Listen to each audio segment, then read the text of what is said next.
Hello everybody, welcome back for another video. Hope you're all doing well and that you're all having a great day. And without any further ado, let's jump right into it. This is actually very embarrassing news. As I always say on the channel, one of the interesting parts about the internet is that everything is kind of there. So a lot of times people within the cryptocurrency space, new entries into the cryptocurrency space, say really weird things. Part of the problem is one of the hugest problems that we have on the planet is that just because someone has money, people assume that they're a genius, that they know everything, that they know more than you, because they have more money than you do. Money does not equate to intelligence, nor does it equate to being a good person. So there's someone, his name is Kevin O'Leary. You've definitely probably heard of him before. He's on that TV show called Shark Pool or Shark People or something like that, where he sits on stage and he judges other people for things that they can do better than he can, along with another weird cast of people sitting next to him. He got into the cryptocurrency space a couple of years ago and was relatively quickly revered for having been on television and also telling people that he's a billionaire. I'm super, mega, ultra rich, and therefore I got into crypto, therefore I must be correct in some sort of way. Part of the problem is that this man has mostly been a gigantic menace to the cryptocurrency space. Unlike other people who've kind of like lied for 4 or 5 years, got into the space, and now they kind of only praise it. Kevin O'Leary basically does what Kevin O'Leary thinks is correct on that morning. So one day he'll say that he loves something, and the next day he says that he absolutely hates it. He gets really into something and then figures out that he should not have been in that thing, and then actually tells everyone a week and a half later, you're all idiots for being inside of it. I told you not to do it. When you can look back on the internet and you can see that he said that it was absolutely amazing. So this was actually incredibly popular news. I'm not sure if it's simply because a lot of people are still drinking the 2017, 2018 Kool-Aid. I think this is what it is. I think a lot of people get into the cryptocurrency space. I think they hear a very wealthy person tell them what to do. They assume that that's law and that's all that they can actually pay attention to within the space. And then anything else that conflicts with what that original rich person said completely makes no sense to them. This goes across the line for multiple of the top cryptocurrencies. Someone at some point lied to a lot of people within the space that they should or should not be into a coin, and therefore that has dictated exactly what they've done. So we're going to go over it, and then I'm going to tell you exactly why this is, in no uncertain terms, a gigantic, hogwash, if you will. It says Shark Tank star Kevin O'Leary says a new crypto exchange is coming that will take business away from industry-leading giants. And he means one in particular, and I'm going to tell you why he means one in particular. In a new interview with Fox Business, the venture capitalist says the days of the crypto cowboy are long gone. Kevin O'Leary is one of those people who got into crypto and had it benefit him more than other people. However, when he felt the light sting of the cryptocurrency industry by throwing his money into as many different things as possible that he wanted to, assuming that it was going to make him a mega ultra rich billionaire, and ended up losing money, he then went on a rant and tirade saying that the cryptocurrency space was full of criminals. Now it needed to be regulated. Now it needed to get better. Therefore, the days, I don't know why this is saying in a nice way. I don't know why older people tend to use these really weird phrases. The term crypto cowboy is not a phrase. No one ever says rat poison squared. What's that thing that Munger said a couple days ago? I don't get why these older people in finance tend to use these really weird phrases that no one will ever use or has ever used. But he said the days of the crypto cowboy are long gone. O'Leary says that a new firm based in Abu Dhabi, simply called M2, the letter M like Michael and the number 2, will become the largest regulated crypto exchange in the world, backed by billions in capital with connections to large institutional players. He said, "The age of the crypto cowboy, those days are over. We have the pending announcement rumored in the next 10 days. They will announce M2 in Abu Dhabi, the largest exchange that's regulated with billions backing it and tied to huge financial institutions. So unfortunately, no Americans can register there. But really what they are going after is Binance, which will lose half of its accounts to the new M2, because now you can go off something that the SEC is suing and go onto a compliant exchange that's backed by billions of dollars in huge financial institutions. This guy's very, very sad. And I've told my friends before in person, this is a true thing. I've told my friends before, I hope that I never get so rich that I become delusional to the fact of how reality actually is. You might have realized, if a lot of you don't praise billionaires, if you ever look at their actions, the richer they get, the crazier they kind of get. And you can tell when there's like a vendetta baked in to who they are simply because of the way that they actually end up talking. I'm not sure if this is actually the one right here. So I'll explain everything and as to why all of this is like actual nonsense. And I wish that we lived in a world where the richer you got, the more you kind of like just simply went and did your own thing. You know, you went, bought an island, lived somewhere, had your best life, what have you. Like you have all the money in the world, go do something. This was, of course, as I said, very popular news. The main takeaway from it being is that Kevin O'Leary believes that M2 is going to replace Binance. Why would he say that? Because it's absolute nonsense. We've been getting news like that over the course of the last couple of years. There's always a brand new cryptocurrency exchange that's going to launch, that's going to be better than the others. This is very similar to the idea of there being a new Bitcoin, a new Ethereum, a new XRP, a new coin that's going to enter the market, that's going to cause everyone to lose their minds and throw their money into it. Why would you need another crypto exchange when we already have other ones that already do the same exact function? What's the point of you moving your money around because Kevin O'Leary says so?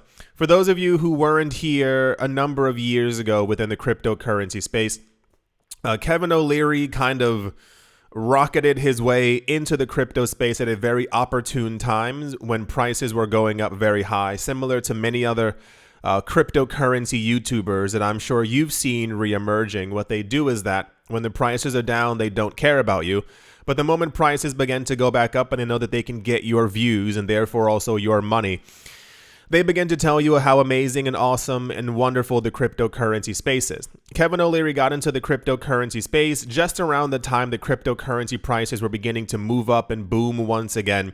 He originally began to talk about how amazing Bitcoin was and Ethereum's this and how amazing and fantastic is this. And then at some point he got into DeFi, you know, that thing that I don't like because a lot of people in it are criminals. The idea of DeFi is, for those of you who don't know, is decentralized finance. It's meant to be a way to kind of literally get away from regulators, get away from the government. You know, cryptocurrencies may be tied in some sort of way to governments now, but DeFi is meant to be its own like floating entity in the sky that you can go to and trade and make money however you want to. This is why on this website, on Markets Insider, it says Shark Tank star Kevin O'Leary says financial middlemen will be left shining shoes, meaning they'll be poor when DeFi technology takes their jobs. He began to gloat and talk about very rapidly online how DeFi was going to take over. DeFi was the future. He began to talk about how his exposure into gold had rapidly decreased because he was throwing a lot of his money into DeFi. And then what ended up happening was, as many other DeFi projects, they were fake. They weren't actually decentralized. There were a lot of scams. There were a lot of hacks because people found out that a lot of the coins were actually just on one database. They were not decentralized. There were not hundreds and thousands of nodes, as I've mentioned before. Part of the problem is that if you want to be decentralized, you need to have other validator nodes. So in order for these DeFi platforms to truly be decentralized, you listening to this right now need to be able on your computer, on your phone right now, download a node and start validating transactions for the network. However, usually, the vast majority of, if not all of these DeFi projects have a leader. They have a boss that goes against the idea of decentralization. While we know the Satoshi Nakamoto and group made Bitcoin, they do not control it. So there have been tons of DeFi projects who've been gone after by the SEC who have an office. It's usually literally 2 or 3 people sitting inside of a room telling everyone else that is decentralized. So Kevin O'Leary threw a whole bunch of money into DeFi, and then one day, I believe a number of, if not one of, I don't know, I remember the exact number, but I remember the day of the protocols he had invested in were actually hacked, and he lost a significant amount of money.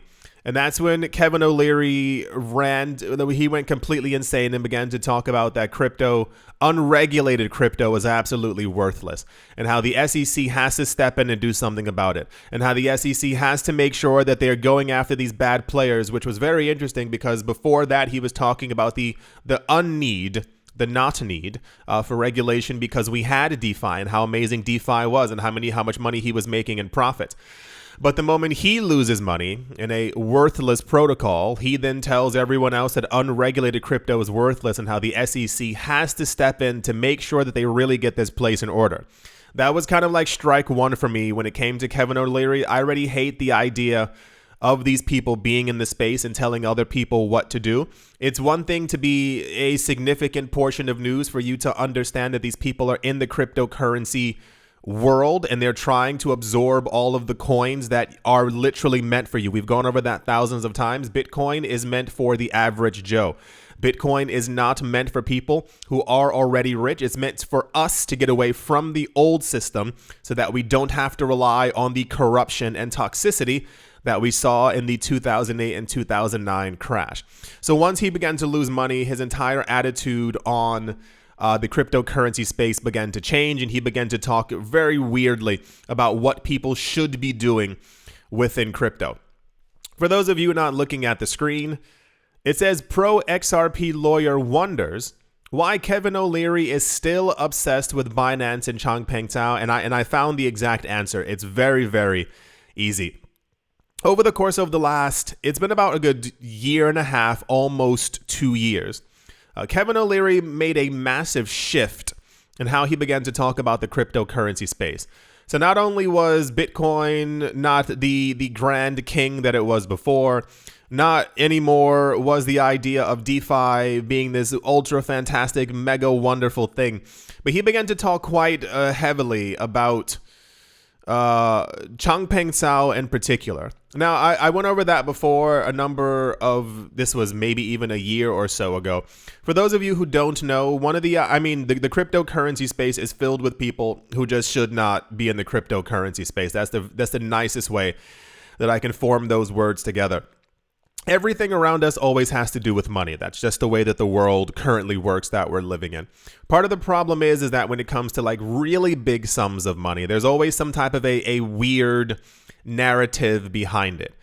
Years ago, there was a cryptocurrency called Neo, which I think popped back up in the news maybe 3-4 weeks ago. NEO. They popped up as a rival, if you will, to Ethereum, and they were going to do absolutely nothing. But a large part of the hate narrative against Neo was that they were the Chinese Ethereum. This coin came from China, and therefore no one should be touching it. A number of years later, there were also other coins that began to pop up that people also randomly were hating, and I couldn't really figure out for a while why. And then we had news that a brand new cryptocurrency exchange had also seemingly popped out of nowhere in 2017 called Binance. They had like a little bit of funding, they were making some money, and then people began to investigate and therefore look into it. And they thought that, or said that, Changpeng Zhao had ties to China. I don't know if he was born in Hong Kong. Like I don't care. Why would I care so much about someone who's not me? It doesn't make any sense. Live your own life and leave other people alone.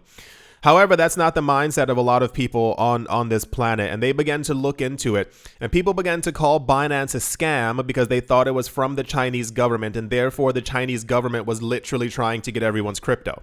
Think about that. Think about being that weird, thinking that this cryptocurrency exchange popped up, people began to use it, and thinking that because this person whose name you could not pronounce was in the cryptocurrency space, that simply there must have been some kind of scam. He must be working with the Chinese government, and therefore at some point the Chinese government, who had complete control over Binance, was going to shut the website down and therefore accumulate tons of cryptocurrencies in a very fraudulent way. So this is why I think a lot of the Binance and Changpeng Cao hate still continues. It's because Binance and Changpeng Cao and Tether as well kind of came out of nowhere. I mentioned that multiple other times in other videos. They did what people didn't think could be done because they were so used to their centric world where only they existed, and anything else outside of it must be an enemy in some sort of way. This is what I was saying before, the thing about Tether. The idea of a stable coin did not exist. It was not a thing. There were never any proposals for it. Tether came out, they made a coin that was stable relative to the US dollar, and everyone else realizing that they could have also done this then began to attack Tether, saying that something was wrong with it. Why? Because every time someone said something, if you looked at who they were working behind the scenes to try and create other stable coins and or working with other stablecoin projects already, trying to discredit Tether so that theirs could kind of take space and they could go, well, now we have an American stablecoin and this is the better. So the problem with Kevin O'Leary and Changpeng Cao and Binance is that he believes that Changpeng Cao is the reason for him losing money. For those of you not looking at the screen, this is an article from the 9th of December, 2022. It was revealed, we found out that it was put into the news that Kevin O'Leary lost $15 million that he was paid to be a spokesperson for FTX. As you see, the puzzle pieces are beginning to connect. Allegedly, Kevin O'Leary was a supporter of and or allegedly being paid by FTX to support them. So we can only imagine how angry he might have been as FTX began to collapse because of, in essence, Changpeng Cao. Changpeng Cao did throw the first punch. For those of you who were not here, once again, I go over daily cryptocurrency news. You cannot tell me otherwise because I know that I do. What happened is on Twitter, there was like a bit of a spat going on between Sam Bankman-Fried and Changpeng Cao. And we had heard us in the news that a couple of days before, apparently people were making donations to various different things within the United States. We received news that Sam Bankman-Fried had actually donated money to not only to Republicans, but had also donated money to a number of Democrats. And the issue was that Changpeng Cao apparently did not care for the people who Sam Bankman-Fried donated to. Why Changpeng Cao should care? Who knows? Maybe something with money behind the scenes. That's just how it goes. Maybe people who wanted extra regulation within the space. Changpeng Cao then began to tweet on Twitter. People have screenshots of it. We were also talking about it in multiple videos about how he said, I won't support someone who goes against us politically. It was somewhere along those lines. And then there was like a poop storm began on Twitter, where Changpeng Cao basically began to say that they had no more interest in FTX and they were going to make sure that they were not investing in FTX anymore, and that he alleged or like alluded to the fact that he believed that something must be wrong with FTX as well. We went over that in a video multiple times years ago, and I was like, that seems a little bit weird. Why is he throwing out all that hate at the exact same time? The connection then is apparently working with FTX, Kevin O'Leary, and the numbers that we keep getting are $15 million. Now, I'll say this to you this way. I know that $15 million is an egregiously large amount of money, but understand, in a world where you continue to tell people that you are rich, excessively rich, you're terribly rich, I'm so rich, look how much money I have, I don't know if I want to buy that company, I'm so rich, I'm worth billions. If you lose $15 million, it's not really that dramatically a lot comparatively to the other billions and how rich that you actually are.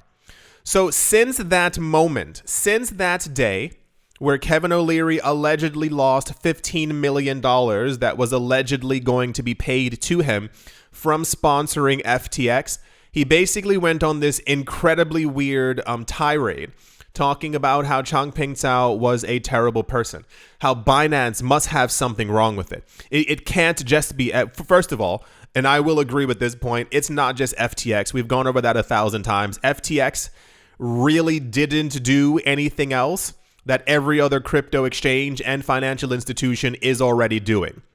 There's a reason why we're trying to get away from banks. It's because they all do the exact same things. Remember years ago when all the crypto exchanges were trying to get banking charters and trying to become like these new forms of digital banks? They're all still doing anyway. The point is, for those of you not looking at the screen, it says Kevin O'Leary won't rule out criminal charges for Binance. He thinks that there are going to be he thought that there were going to be some serious charges against Changpeng Zhao because how dare you mess with my beloved child, FTX. Kevin O'Leary says Binance will be starved of oxygen.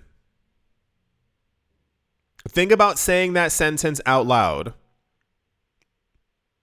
Imagine saying that about anything else and people not thinking that you're a psychopath. So Kevin O'Leary basically blames, and this tells me that that $15 million was probably a lot more. I assume that the stake in FTX was probably larger than any of us can actually imagine. And he's angry because he blames Changpeng Zhao for the downfall of FTX and therefore the loss of a huge amount of money. And since then, he has made sure at every single occasion to talk about exclusively how bad Changpeng Zhao is and how bad Binance is and how Binance is unregulated and needs to be torn apart and needs to have something done about this. This is why I said it's very embarrassing. Because if the number truly is, actually regardless of what the number is, if it's 15 million or 100 million that he stood to make, it's still a very embarrassing situation for him. We've had a lot of other people in the crypto space do things like this before, but this one in particular has the word cringe in front of it.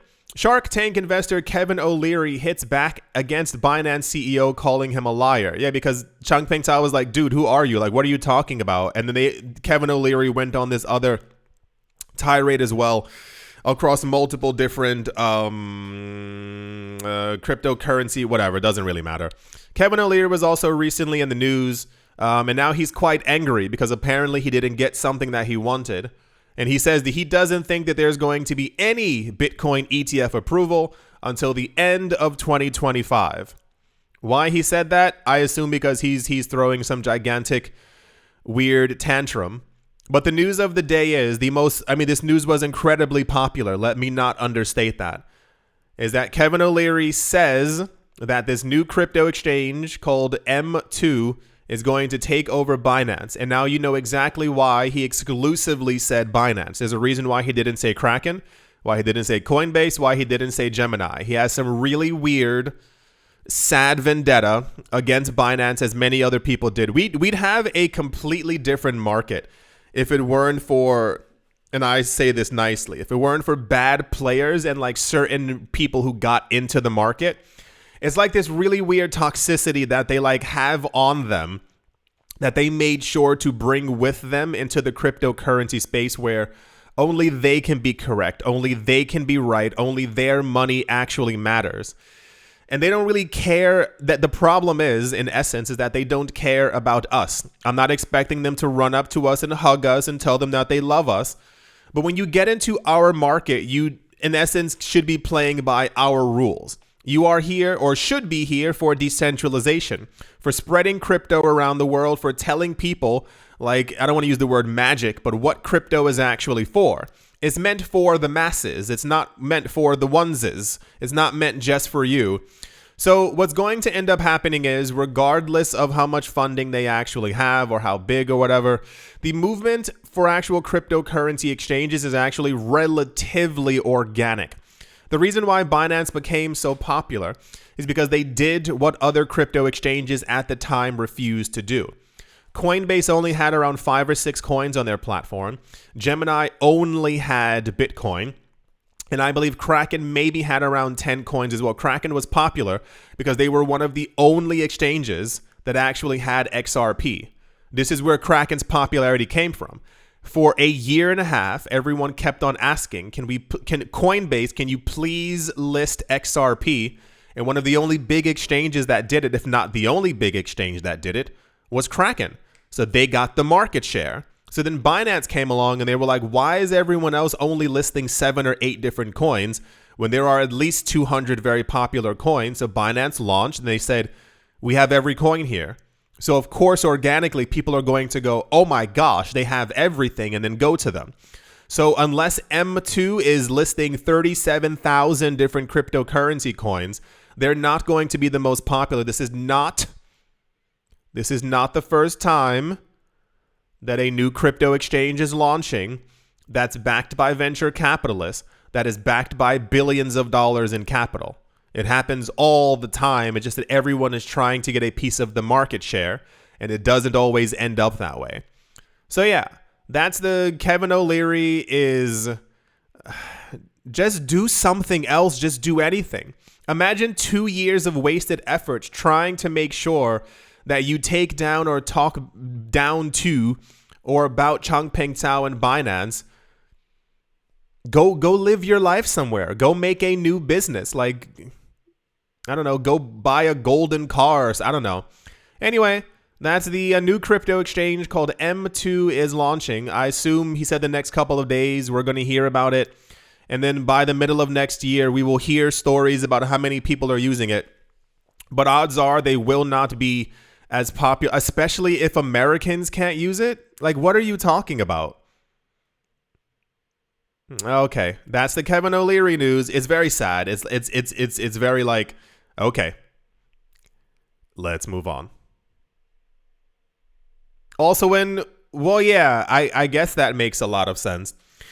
ARK Invest CEO Cathie Wood, who's also like been a little weird in the news as well. The last couple of days, Cathie Wood has been on like a really weird tirade rampage against a lot of different things. She's been talking about a couple of altcoins that are actual garbage and how they might be better than Ethereum. And she's been selling off her Grayscale stock. I saw some people on Twitter, we were talking about it. Speculation abound as to why she's been doing these things. This one kind of makes sense. And like the larger view, if you zoom out, of course, this might be the thing. ARK Invest CEO Cathie Wood has speculated that the delay of a spot Bitcoin ETF by SEC Chairman Gary Gensler may in fact be linked to his political aspirations. I've said, not even alluded to, I've said many times before, it's just complete logic if you look at how the world works, if you look at how money works and how greed actually functions. So it's nearly impossible, at least for me, to believe that we live in a world where corruption doesn't exist. I think we can all relatively agree on that. And then the other part is, you have to understand that in a world where, on our world, where every other country, every other government, every other bank, every other institution, whatever, whoever has wanted a spot Bitcoin ETF has it. Remember, I made this joke a while ago. I think we had news that there was some week years ago that Canada and I believe Australia were trying to get spot Bitcoin ETFs. And Gary Gensler was basically saying that he didn't think that spot Bitcoin ETFs should be a thing. It would cause chaos. Markets would melt down. He thought, all these terrible, crazy things. And then out of nowhere, Canada got, I believe, 3 Bitcoin ETFs. And I think Australia got 1 or 2. And I was like, oh, there's no fire falling from the sky. That's so weird that that's happening. So it's abundantly clear. Me and you will probably never know. We will probably never be in a room with these people. We will probably never be privy to their conversations. But at least to me, from my view, it is abundantly clear that Gary Gensler is being either paid off by someone or something is happening behind the scenes. There's no real reason. If you look at what an ETF is, it's not anything magical. It's not from Harry Potter. It's not something revolutionary. ETFs already exist. They are literally a fund full of money that is allowed to be traded on a stock exchange, an exchange traded fund. It's literally a fund that was allowed to be converted into something else to be traded on a stock exchange. There's not anything magical about it. The only interesting part here is that these would be backed by actual Bitcoin. The company would be holding Bitcoin as opposed to a gold ETF or a housing ETF or whatever the actual case might be. So the idea that the SEC has waited over a decade, and Gary Gensler went from in 2019 working at MIT talking about how much he loved crypto. How do you corrupt someone that quickly? Like, think about that. We have video of Gary Gensler at MIT. I think he was a professor talking about the magic of Bitcoin, to a year later shutting yourself down and not actually regulating or helping people. She believes that all of this stuff and the delays are basically because he's trying to prove his worth. He's trying to show how much power that he has to other people so that his political career can actually continue forward. The delay by the US SEC to approve a BTC ETF may be linked to the political aspirations of the agency's chairman, known as Gary Gensler. This was hinted by Cathie Wood in a recent CNBC interview. Cathie Wood is a known Bitcoin bull. She made the remarks while sharing her thoughts on the reasons why the SEC has delayed giving a green light to fund managers seeking the launch of a product. The ARK Invest CEO cited concerns by SEC Chairman Gary Gensler that Bitcoin can be manipulated, but this is also absolute nonsense because we've seen the price manipulations from the SEC directly when they say yay or nay to a Bitcoin ETF. Every time that the expectation is there that they're going to do it, the prices rise because the rest of the world and the people in the US understand that this isn't anything crazy and there should simply be one. And then the SEC says no, and then of course prices end up going down.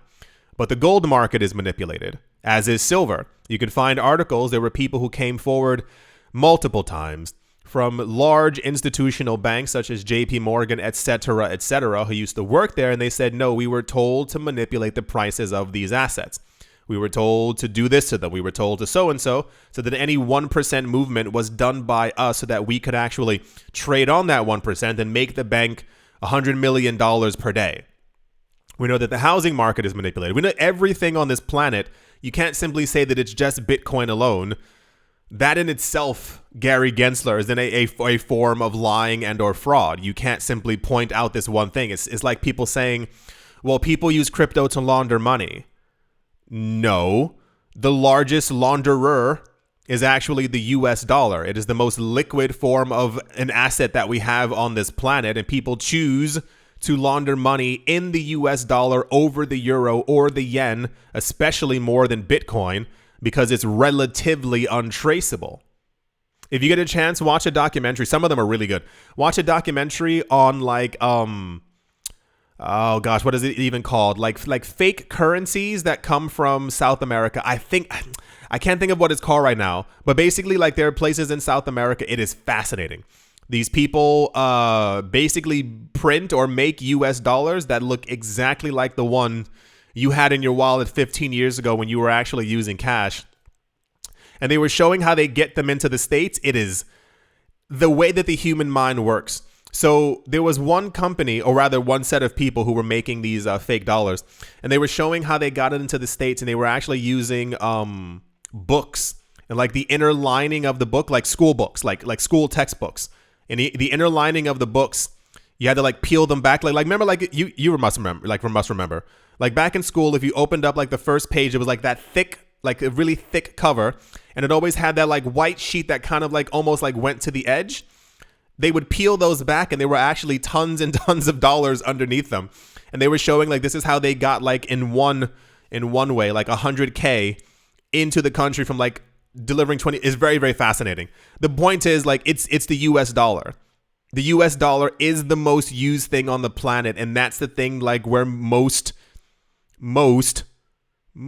crime is like actually done. So saying that it's Bitcoin or the dollar, the euro, it's all okay.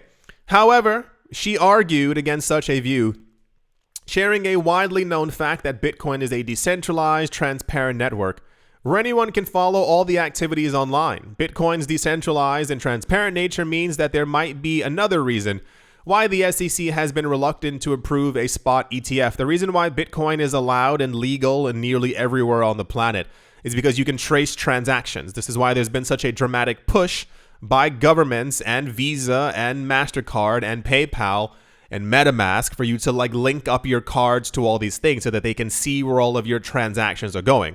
They want them linked to multiple other accounts so that they can always see what you're actually doing with your money. Crypto isn't private, it isn't hidden. So this is kind of the idea of going into the future. According to Cathie Wood, speaking on the show, she alluded to speculations that Gary Gensler is interested in the Treasury Secretary position at some point. Given that the position requires a devotion to the dollar, Cathie Wood argues that may be the actual reason why Gary Gensler has tried to impede Bitcoin's growth, despite having significant knowledge of the technology. It's not the most exciting thing by any means, but if you want to learn something and still be slightly bored, find the 2019 video of Gary Gensler talking about Bitcoin. He knows exactly what it is. He knows it is decentralized. He even marvels at it. He talks about how this amazing how there's something like this. And I personally, this is me, I find it very disgusting that we can get to a point where you understand and realize and back a technology, and I don't want to use the word term save the world, but could, in essence, has the potential to make the world a better place for billions of people. You become a regulator, you don't regulate, and then you do everything that you can to keep the old system in place.